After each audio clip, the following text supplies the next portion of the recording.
Olá, companheiros do Ideal Espírita, abraçados nessa casa querida de Francisco de Paula.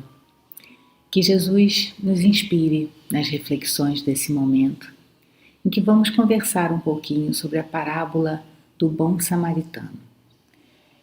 Essa é uma parábola, uma historinha, como daquelas que Jesus contava, para exemplificar os ensinos que queria trazer. Bastante conhecida ou falada, por todo mundo que tem contato com o Evangelho. Mas vamos dar uma lidinha rápida, na parábola, conforme consta no Novo Testamento, na tradução, no caso aqui da leitura que eu vou fazer, na tradução do Haroldo Dutra Dias. Diz lá, E eis que certo mestre da lei levantou-se para testá-lo, dizendo: Mestre, depois de fazer o que herdarei a vida eterna? Ele lhe disse: Que está escrito na lei? Como leis? Em resposta disse: Amarás o Senhor teu Deus de todo o teu coração, de toda a tua alma, com toda a tua força e com toda a tua mente. E o teu próximo como a ti mesmo. Disse-lhe: Respondeste de forma justa. Faze isso e viverás. Ele, porém, querendo justificar-se, disse a Jesus: Quem é meu próximo? Prosseguindo, Jesus disse: Certo homem descia de Jerusalém para Jericó e caiu nas mãos de assaltantes, os quais, depois de havê-lo despojado e espancado, retiraram-se, deixando-o semi-morto. Por coincidência, certo sacerdote descia por aquele caminho e, ao vê-lo, passou do lado oposto. De forma semelhante, também um levita que vinha por aquele lugar, ao vê-lo, passou pelo lado oposto. Certo samaritano em viagem veio até ele e, ao vê-lo, compadeceu-se. E, aproximando-se, atou os ferimentos dele, derramando óleo de oliva e vinho, e após colocá-lo sobre seu próprio animal de carga, levou-o para uma hospedaria e cuidou dele. No dia seguinte, tirando 2 denários, deu-os ao hospedeiro, dizendo: Cuida dele, e o que gastares a mais, quando eu retornar, te pagarei. Qual destes 3 te parece ter se tornado próximo do que caiu nas mãos de assaltantes? Ele disse: O que praticou a misericórdia com ele.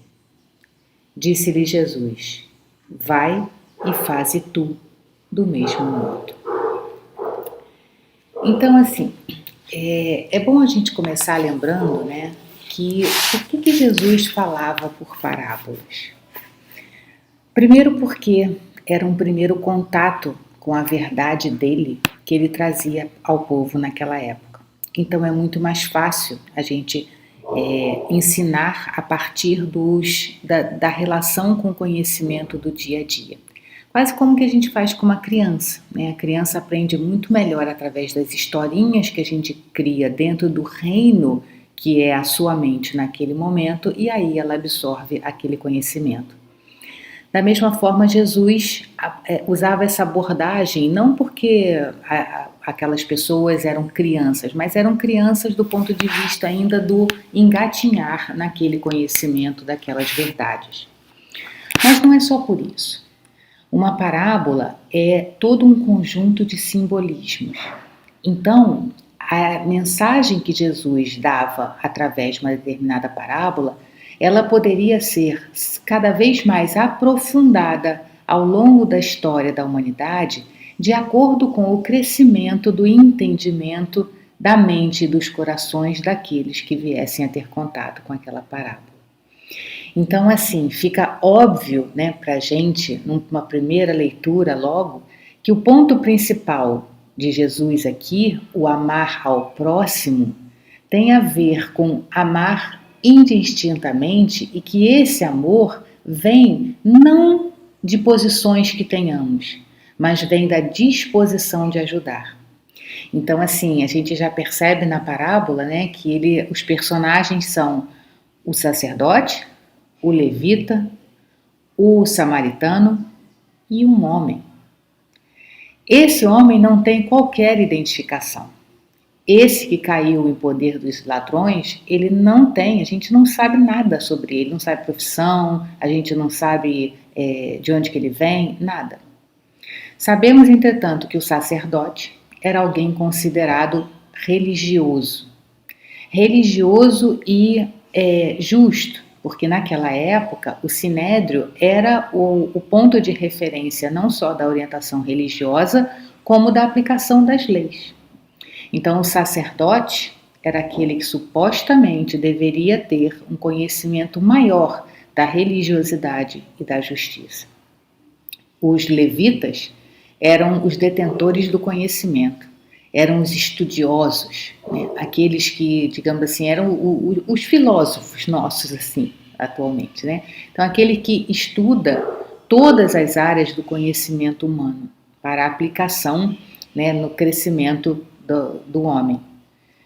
O samaritano era alguém considerado inferior, porque naquelas brigas, só naquela época, né, que o povo brigava, hoje não, mas enfim, quando as tribos de Israel se desentenderam, os samaritanos não concordaram com vários direcionamentos lá dos sacerdotes e foram dissidentes. Então eles eram considerados pelos judeus, pelos doutores da lei, um povo inferior, porque eram destacados. E aí é muito significativo, né, que um doutor da lei, ao conversar com Jesus e ser questionado por ele para o tentar, que é o que a gente vê aqui logo no início, Jesus escolha esses personagens mostrando que a ajuda ao necessitado, ela não necessariamente virá por causa do conhecimento da religião, da justiça ou de qualquer conhecimento humano. A ajuda veio de quem, independente de como era considerado, tinha misericórdia. Porque ao final da parábola, quando Jesus pergunta ao doutor da lei quem dos três te parece ter sido próximo daquele que caiu na mão de assaltantes, o próprio doutor da lei ele não tem nem coragem de dizer o samaritano, porque vai ter que se referir àquele povo que eles mesmos excluíam. Mas ele diz, aquele que usou de misericórdia para com ele. E misericórdia, a gente tem que lembrar que é uma palavra que se refere ao que vem do coração. Misericórdia tem a ver com o coração. Então, independente do que sejam as nossas posturas no mundo, as nossas posições, independente do que seja o nosso conhecimento, a verdadeira caridade, no sentido do amor ao próximo, virá sempre daquele que, em termos de coração, se conectar com aquele sofrimento. E nesse momento Jesus dá também um enorme ensinamento de que o amor ao próximo não é simplesmente passar e dar aquela ajudinha, né, da esmola. Olha o que o samaritano fez nessa história. Ele não só parou e ajudou aquele homem naquele primeiro momento, né, deu lá alguma água, alguma coisa que ele estivesse precisando. Ele para, ele cuida das feridas. Ele bota, como ele diz, né, coloca vinho e óleo, que eram na época os remédios que se conheciam, né, para essas feridas no primeiro momento. Mas ele não para aí. Ele carrega este homem na própria montaria, ou seja, como se ele aceitasse o peso dessa ajuda, leva a uma hospedaria, se preocupa com... Ele precisa ir cuidar da vida, mas ele se preocupa em deixar os cuidados, chama inclusive ao exemplo da caridade o hospedeiro, que se encarrega então, ok, a partir do dinheiro que lhe é dado e tal, mas o samaritano vai dando aquele exemplo de envolvimento com aquele ser que precisa da necessidade, que está em necessidade naquele momento. E em nenhum momento o samaritano pergunta quem era ele, se ele era um daqueles judeus que considerava samaritano inferior, quer dizer, ou seja, até uma pessoa que poderia perseguir o povo dele, nada disso. Ele não pergunta nada. Ele para, ele vê que é uma pessoa em sofrimento, com ferimentos. e a partir daí ele cuida dele. Muito provavelmente nunca vai saber quem é, e o homem também talvez nem saiba quem vai ser o samaritano, né? Porque pelo visto a história termina dessa forma. Mas assim, então a gente vê que o amor ao próximo significa porque a gente sempre fala, né, assim, amor é sempre aquela virtude que a gente quer alcançar, aquele sentimento que a gente acha muito bonito e que a gente, como é que é? Isso um dia, só de tanto que eu falar, um dia isso vai brotar, né? Aqueles que já me ouviram sabem que eu sou muito contra essa ideia. Eu acho que, como diz Emmanuel, toda virtude foi um dia disciplina. E Joana de Ângeles diz que amar também se aprende. Então, esse exercício de amor, ele começa em atos que a gente às vezes não qualifica como sendo amor, mas que significam os passos que a gente precisa alcançar para chegar a esse verdadeiro sentimento puro. Então, quando o samaritano se envolve com o cuidado daquele homem, independente de quem ele é, deixando de lado todas as suas ocupações, as suas preocupações do momento, porque naquela hora aquele homem é mais necessitado, ele se envolve. E é isso que o amor ao próximo, esse primeiro passo desse caminho de conquistar esse amor, é a gente se envolver na dor do outro. Porque eu acho que dia virá em que nós seremos capazes de compreender a dor do outro através dessa empatia, que é também uma forma de prática do amor. Mas às vezes a gente ainda não tem essa experiência.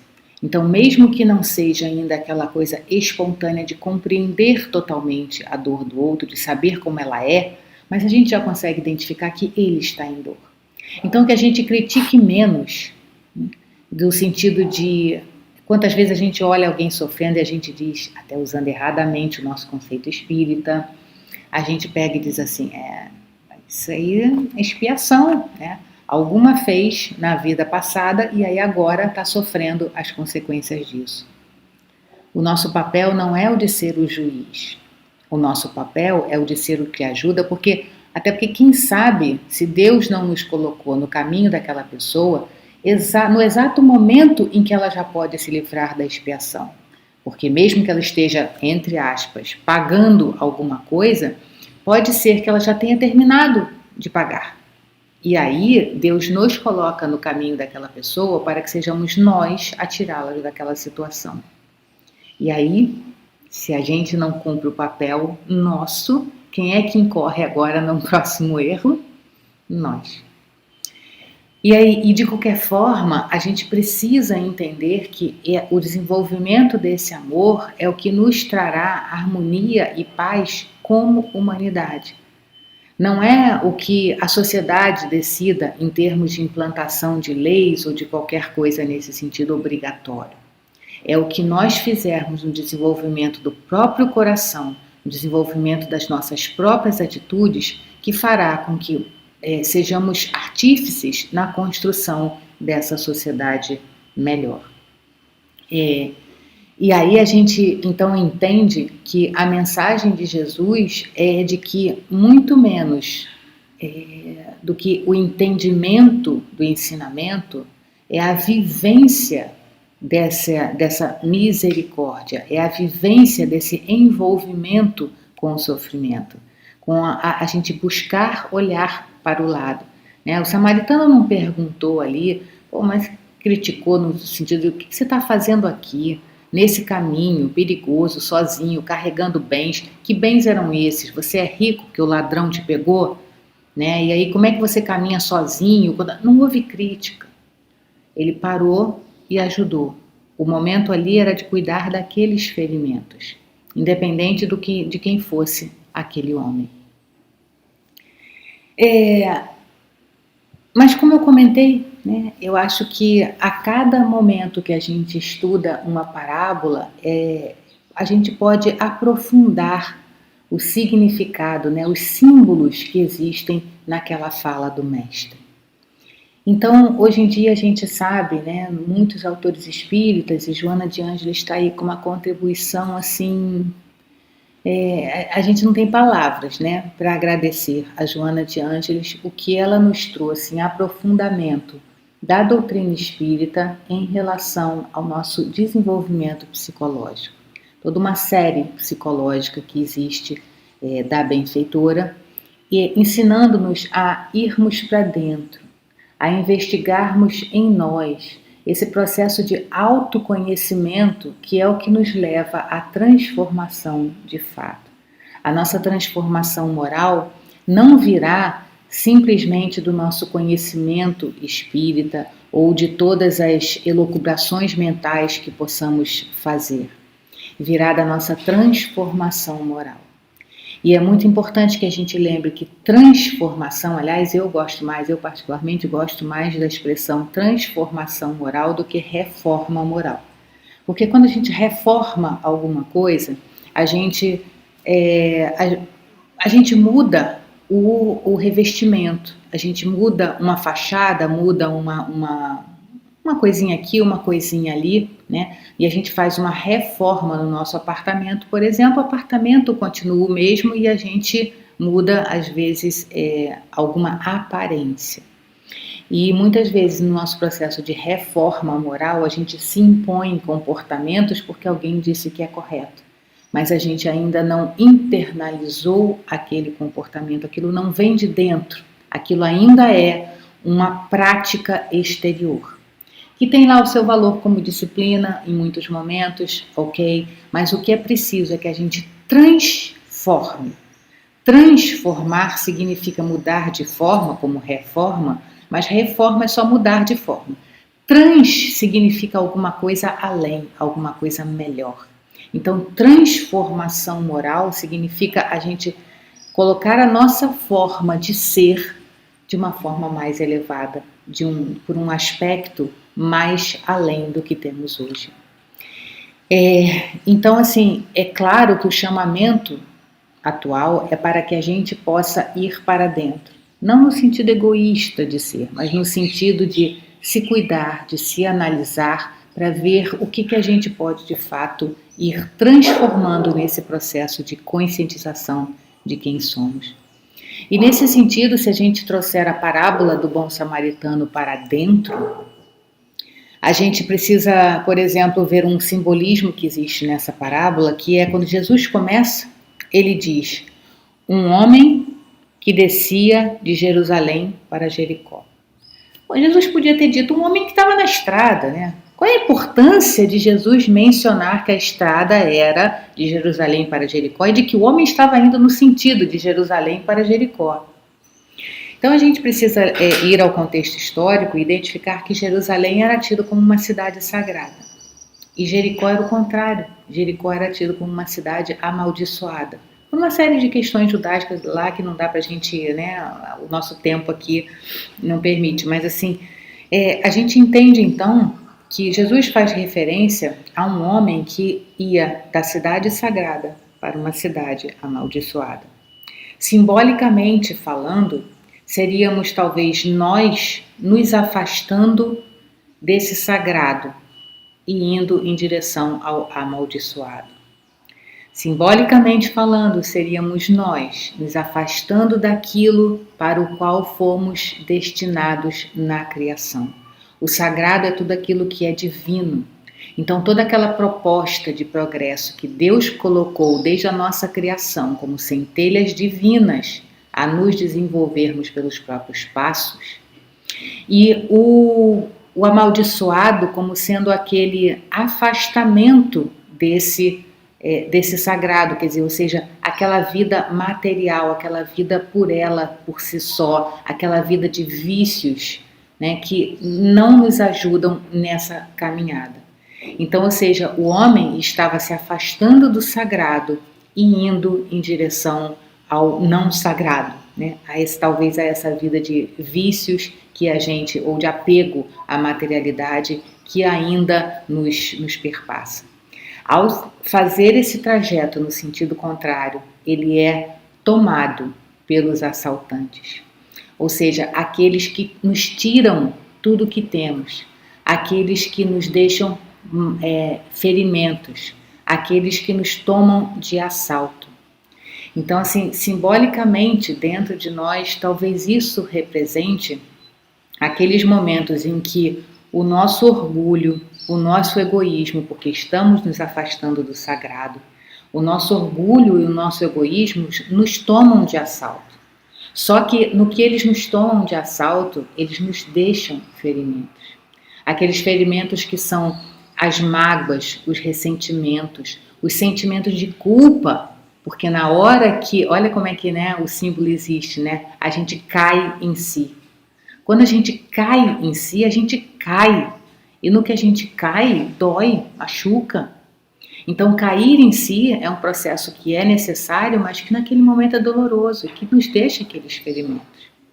Então, é necessário que uma parte de nós, aquela parte que é verdadeira, aquela parte independente de qualquer julgamento que exista do ponto de vista mundano, aquela parte nos acolha. Porque não é, nesse momento, o nosso conhecimento do levita, não é a nossa impressão de religiosidade ou de justiça, representada no sacerdote, não são essas partes nossas que irão cuidar dessas nossas feridas. A parte nossa que vai cuidar desse momento ferido é aquela que muitas vezes é desconsiderada. O samaritano, ele era desconsiderado do povo. Então, aquela parte nossa, interior, verdadeira, mas que é tão desconsiderada por nós, é ela que vem em favor de nós mesmos nesse momento em que nós estivermos feridos. E essa parte, veja, ela não chega ali e diz assim, tudo vai melhorar, fica bem. Não. Aquela parte cuida daqueles ferimentos. Ou seja, coloca esse remédio, né, para as nossas culpas, para os nossos ressentimentos, é o amor. Então é por isso que é aquele auto-amor. E é por isso que a frase é amar ao próximo como a ti mesmo. Então é necessário que nós amemos a nós mesmos, porque senão nós não saberemos amar ao próximo. E aí há sempre uma confusão muito grande, né? Porque amar a si mesmo fica parecendo, não, mas tá lá escrito que eu não posso ser egoísta. Amar a si mesmo não tem nada a ver com egoísmo. Egoísmo é uma doença do ego, que é uma parte de nós, né, que tem a ver com a representação nossa no mundo.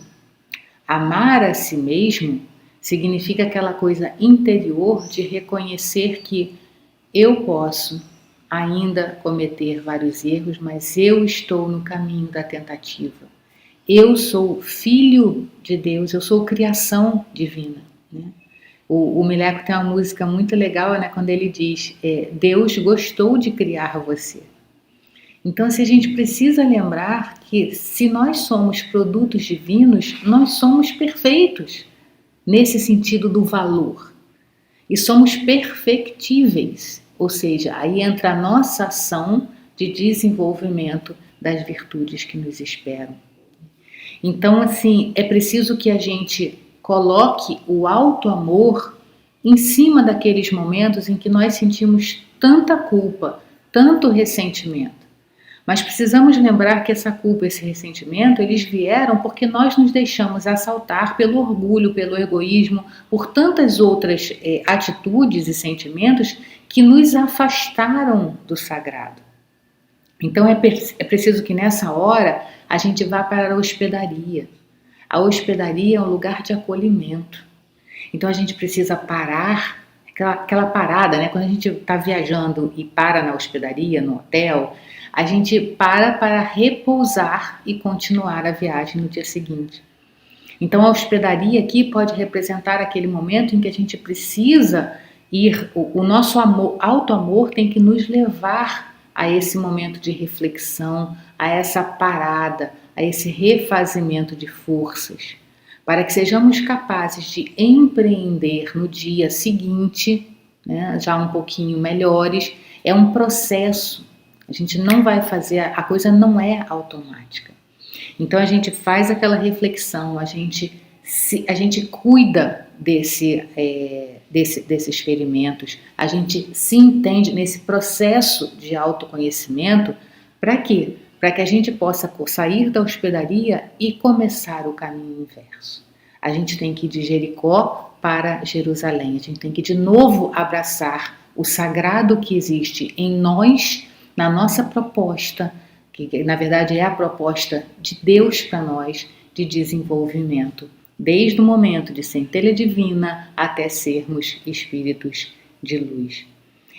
O caminho ainda pode ser longo, a estrada pode ser longa, mas se estivermos caminhando naquela direção, não seremos mais assaltados pelos assaltantes, né? Não teremos tirado de nós aquilo que não nos pode ser tirado. Né? Aí essa frase também Jesus já colocou, né? Que onde estiver o meu coração, aí está o meu tesouro, aquele que a traça não rói. Né?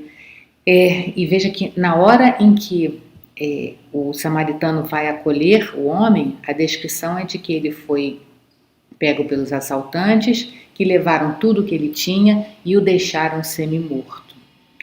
O semi-morto, né, mostra que não está sem vida exatamente, mas ao mesmo tempo está sem vida. Então, quantas vezes somos nós que estamos vivendo, porque estamos encarnados, estamos levando o nosso dia a dia, mas estamos sem vida, aquela vida em plenitude, como Jesus disse que veio nos oferecer. Então, quando a gente se cuidar, quando a gente desenvolver esse auto-amor, se desligar do orgulho e do egoísmo, começar a fazer esse trajeto no sentido de Jerusalém, a gente parar e refletir e se fortalecer, seremos capazes de caminhar nessa estrada com vida, seremos capazes de ter vida em abundância nessa direção tão bonita que a criação nos destinou. Que possamos então, né, contar que Jesus abençoe esses nossos propósitos de sermos melhores e que estejamos todos em paz e até o nosso próximo encontro. Obrigada.